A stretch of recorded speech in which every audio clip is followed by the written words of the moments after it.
Et donc ces critères ESG, en fait, environnementaux, sociaux et gouvernance, peuvent s'appliquer à toutes les entreprises. Donc on peut potentiellement penser que dans cette valorisation extra-financière, ça peut bénéficier à toutes les entreprises. Est-ce que tu as quelques exemples à me proposer d'entreprises qui ont commencé à travailler ces indicateurs? Oui, absolument.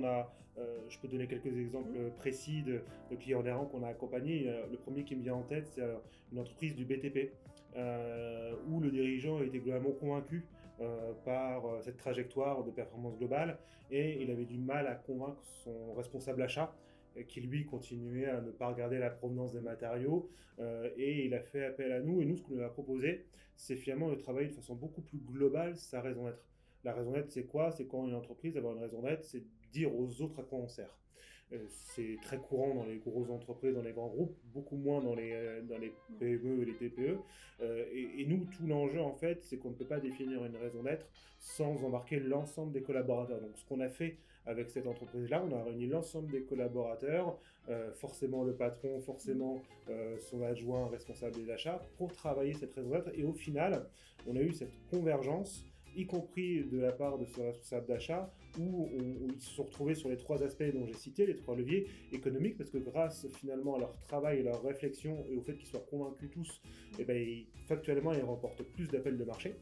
Le responsable d'achat, du coup, a une démarche plus vertueuse d'approvisionnement aussi de ces matériaux, mais du coup il arrive à capter aussi une clientèle qu'il ne captait pas avant. Et sur l'environnemental, c'est ce qu'on vient de se dire, puisque maintenant ils sont dans une démarche d'éco-conception des bâtiments, parce qu'il y a une entreprise de BTP, et derrière aussi, par rapport à leurs indicateurs et par rapport aussi à leur image, c'est très vertueux. Et donc j'ai un deuxième cas qui me vient en tête, Magali, que je peux te présenter, un cas aussi très précis. C'est un chef d'entreprise du Havre, une entreprise de parquet, qui est venu nous voir par rapport à la nouvelle réglementation par rapport aux LFE. Parce que lui, il avait une flotte d'automobiles diesel avec des scores qui en auraient plus. Donc il est venu nous voir en nous disant « Help, comment je fais ?» Et donc on a travaillé avec lui et on lui a déjà proposé un audit. Et donc ce qu'on a fait avec lui, c'est qu'on a fait un audit un peu plus approfondi de son système, et on s'est aperçu que quand il postulait à des appels d'offres, il perdait 30 points à cause justement de la non-valorisation de ces critères extra-financiers. Donc du coup, on l'a accompagné à rédiger une charte pour démarcher les marchés publics, et aujourd'hui, en fait, il nous remercie parce qu'il est beaucoup plus reçu à ces différents appels d'offres. Donc tu vois, tout ça pour dire qu'il est venu avec un problème sur sa camionnette, et en fait, il est reparti avec 30 points de plus sur ces appels d'offres. Donc c'est aussi ça notre engagement, c'est de travailler avec les besoins exprimés de nos clients, mais également avec les besoins sous-jacents que nous, on va détecter. Performance globale. Exactement. Et pour finir, peut-être 2 autres encore petits cas rapides. Un cas où on a un de nos clients qui fabrique des flacons dans le nord du département. Et là, c'est son fournisseur qui lui a dit écoutez, si vous ne changez pas votre modèle de production, et si vous ne travaillez pas votre performance globale, nous, on va arrêter de bosser avec vous.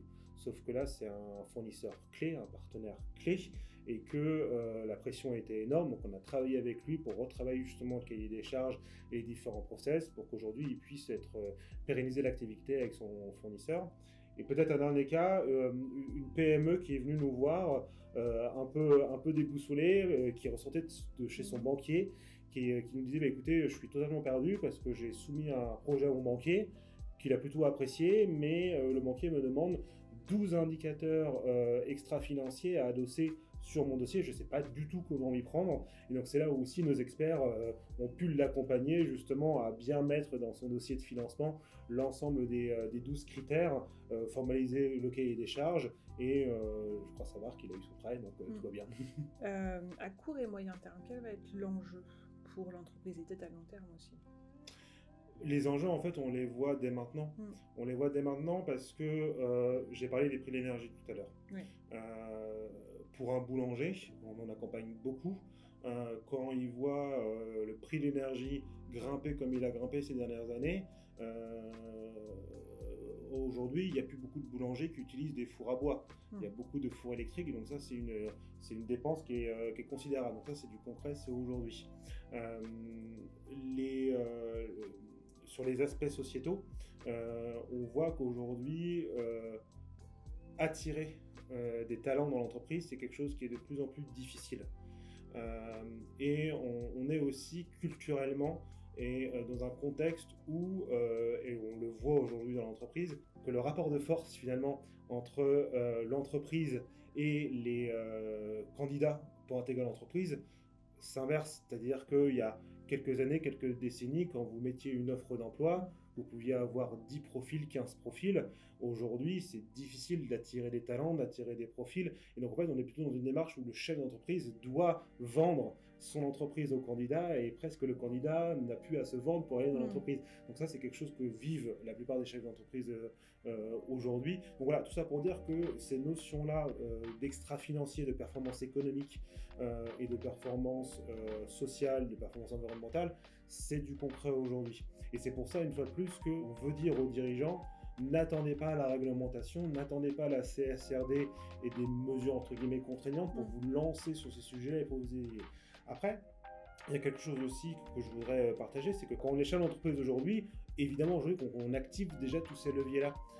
Et par exemple, on accompagne même depuis un certain nombre d'années un coiffeur dans le Pays de Bray qui nous dit, bah voilà, nous, ces sujets-là, c'est du bon sens.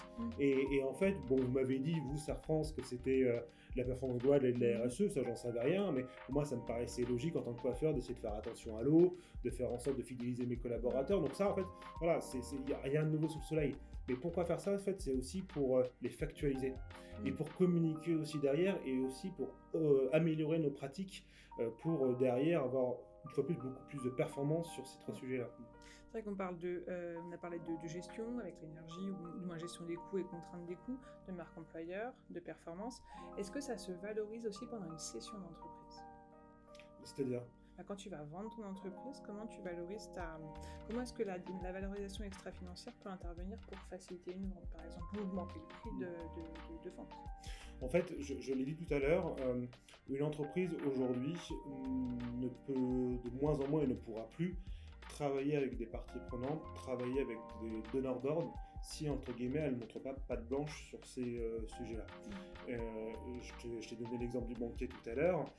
Aujourd'hui, quand on est dans une entreprise du bâtiment, on accompagne beaucoup d'entrepreneurs du bâtiment, ils nous disent, voilà, moi quand je dois postuler à un marché public, si je ne montre pas des indicateurs extra-financiers, ça ne sert à rien que je fasse l'appel d'offres.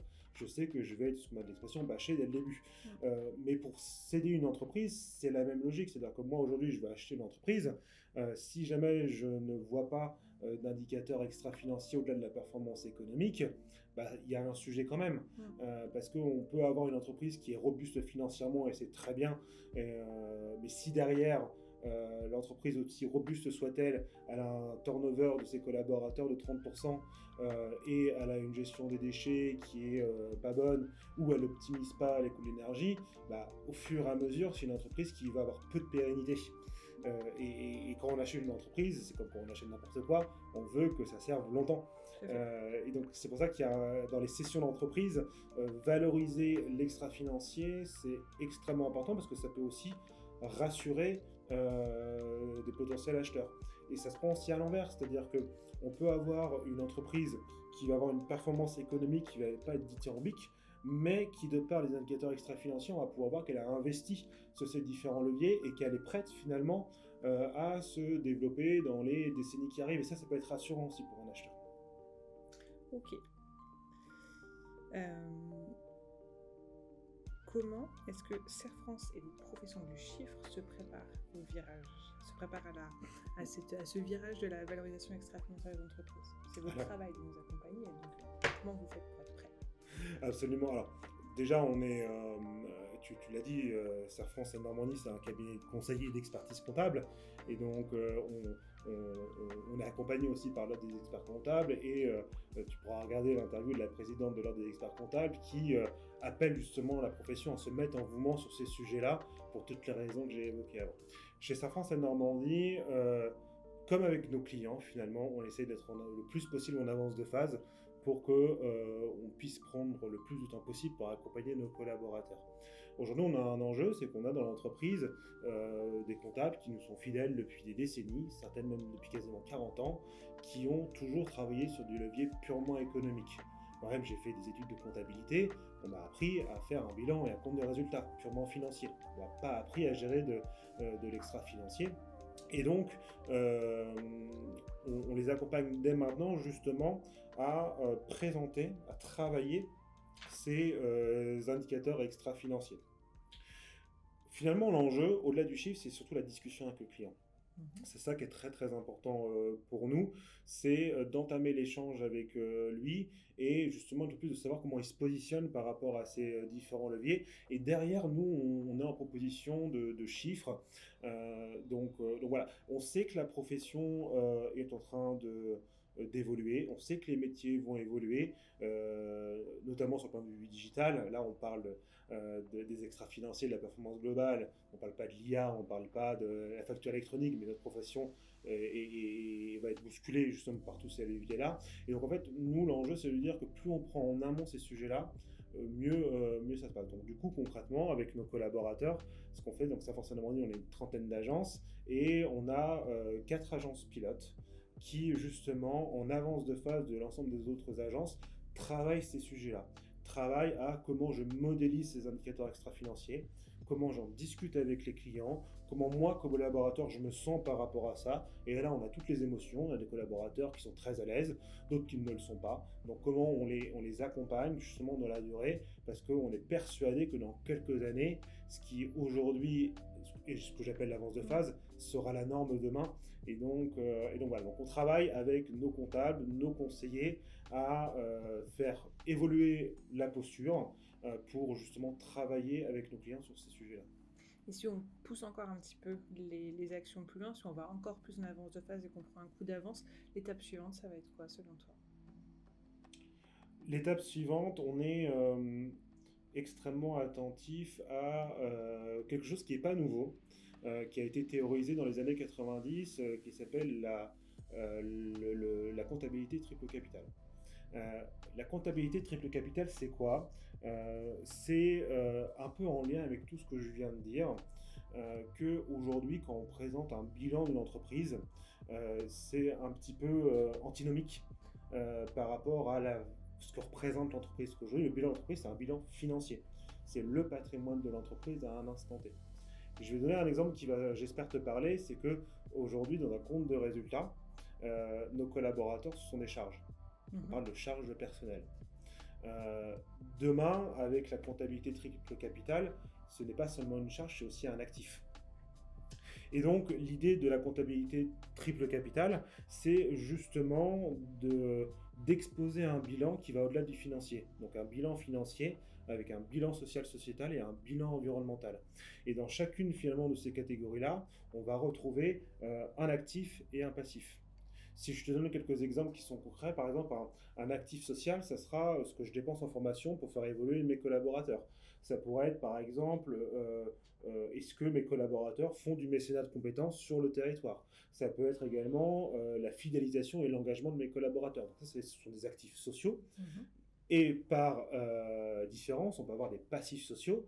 Si j'ai des conflits sociaux, si j'ai des indemnités pour accident du travail, tout ça, ça va être des passifs sociaux. Et finalement, sur ce volet-là, ça va me permettre, en tant qu'observateur d'une entreprise, de voir aussi le patrimoine social de l'entreprise et également environnemental. C'est exactement la même logique. Sur l'environnemental, tu vas avoir des actifs, par exemple la capacité à capter le carbone, ça on accompagne beaucoup de clients agriculteurs sur le sujet, la capacité à investir dans des technologies vertes.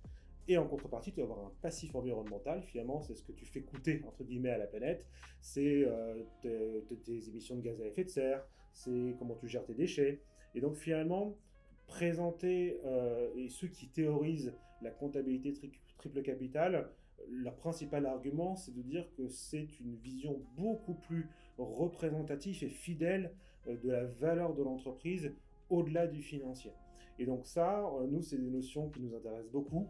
On aimerait se lancer et tester, expérimenter du triple capital, même pour notre entreprise, association Safran Seine-Normandie. Aujourd'hui, c'est pas vraiment normé. Il y a plusieurs méthodes d'appréciation. Il y a une méthode d'ailleurs qui est française, Cocorico, qui a été définie par 2 chercheurs de Dauphine au début des années 2010, qui s'appelle la méthode CARE, mais il y en a d'autres. Mais toutes ces méthodes, en fait, tendent vers le même objectif, c'est de présenter l'entreprise, en tout cas le patrimoine de l'entreprise, de la façon la plus complète possible, en y incluant forcément le patrimoine financier, ce qui est fait depuis toujours, j'ai envie de dire, mais également le patrimoine social et sociétal et le patrimoine environnemental. Comme ça, on a vraiment une vue 360 de l'entreprise. Mais tu conviendras quand même qu'en fait, c'est pas exactement, ça correspond pas forcément au mood global mondial de l'économie. Comment est-ce que ces convictions ou ces évolutions vont s'intégrer dans le capitalisme dans le modèle capitalistique qu'on a actuellement? En fait, c'est tout l'enjeu de ce que exposent finalement ceux qui ont pensé au triple capital. Parce qu'aujourd'hui, tu l'as dit, on est dans un monde capitalistique où aujourd'hui la bourse est sensible aux valorisations capitalistiques, aux résultats que présentent les entreprises, et quand l'entreprise présente de très bons résultats financiers, l'indice peut monter et réciproquement. Et donc en fait tout l'enjeu de ceux qui ont pensé cette méthode-là, c'est de faire en sorte que ce soit finalement la nouvelle façon d'apprécier les patrimoines de l'entreprise pour que finalement la valeur environnementale et sociale créée par une entreprise soit aussi impactante que la valeur financière. Après, par rapport à ce que j'ai dit en tout début d'interview, en tout cas moi j'ai une conviction, c'est que une entreprise aujourd'hui ou un dirigeant qui est extrêmement tourné vers la performance financière de son entreprise, une fois de plus je pense que c'est normal quand on est dirigeant d'entreprise, s'il occulte les 2 autres performances, un jour ou l'autre ça va se dégrader. C'est une certitude.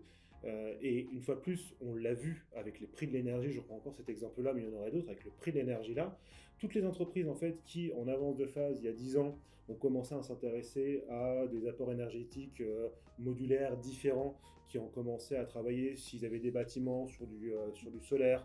On a énormément d'agriculteurs qui se sont lancés dans des méthaniseurs. Voilà. Toutes ces personnes-là subissent forcément beaucoup moins le choc de tarifs des prix que des entreprises qui n'ont pas regardé ça ou qui n'ont pas pu regarder ça, parce que voilà, toutes les entreprises de plus n'ont pas des grands bâtiments pour mettre du photovoltaïque, et puis il y a aussi un coût pour le faire, mais tout ça pour dire que ces sujets-là, au-delà de la réglementation et de ce que cherchent à faire les lobbyistes sur le triple capital, si on ne s'intéresse qu'au financier et pas au reste, un jour ou l'autre le financier se dégradera.